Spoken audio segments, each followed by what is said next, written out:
Ocknąłem się. Już nie byłem przypięty do koła. Wisiałem metr nad ziemią, przywieszony za ręce do belki szubienicy. Moje stopy unosiły się bezwładnie z resztą i tak ich nie czułem, podobnie jak dłoni. Zdecydowanie byłem w lepszym stanie niż poprzednio, jednak nie potrafiłem określić, ile czasu minęło od rozpoczęcia tortur. Ludzi obserwujących całe to przedstawienie było znacznie więcej, a ci w pierwszych rzędach patrzyli na mnie z wyraznym obrzydzeniem w oczach. Nie rozumiałem tego. Po chwili mój wzrok zaczął rejestrować także inne rzeczy. Siedzącego naprzeciw mnie, na podwyższeniu Robara.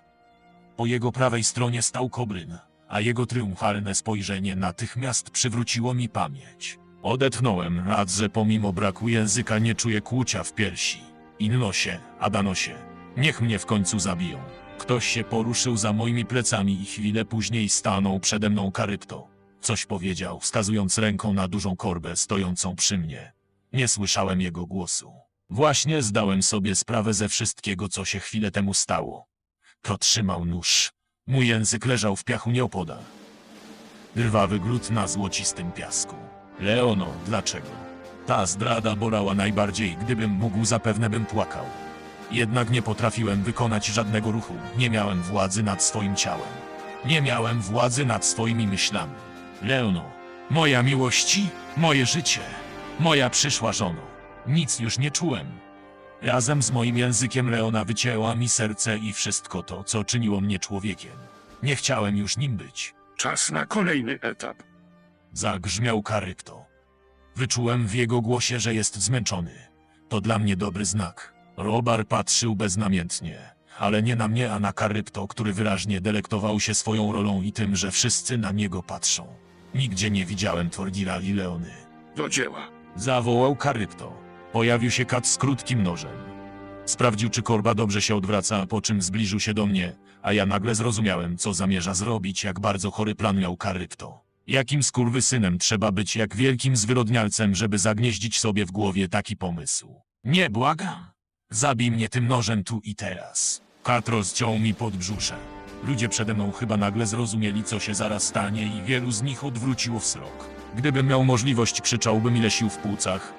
A tak moich ust wydobył się tylko nieskładny jęk. Nie mogłem sobie nawet przegryźć języka, nie mogłem zadławić się krwią. Skończyły mi się wszystkie możliwości samobójstwa. Wypieprzone. Obok Kobryna stanęła Leona.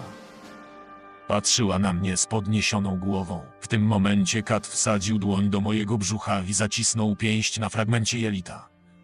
To, co wtedy poczułem, sprawiło, że przeniosłem się do innego wymiaru, gdzie wszystko jest niewyobrażalnie bardziej intensywne. Ból, rozpacz, cierpienie. Pragnąłem tylko jednego: umrzeć już teraz, natychmiast. Natychmiast. Kat szarpnął dłonią, wyciągając fragment jelita na zewnątrz i zerkając na korbę. Nie byłem w stanie się poruszyć. Nie byłem w stanie wrzasnąć. Ja.